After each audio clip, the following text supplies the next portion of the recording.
అందరికీ నమస్కారం అండి. నేను మీ జగదీష్ టెంకాయల. ఎర్రచందనం స్మగ్లర్లపై పవన్ కళ్యాణ్ గారు కన్నెర్ర చేశారు.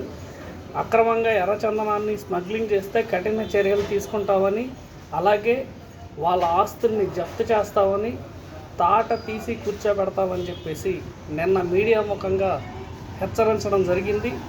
దీనిపైన పవన్ కళ్యాణ్ గారు పట్టుబడ్డ ఎర్రచందనాన్ని మొత్తాన్ని తన కార్యాలయానికి అక్కడ తిరుపతి వెళ్ళి దాన్ని చూసి ఈ స్టేట్మెంట్ ఇచ్చారు.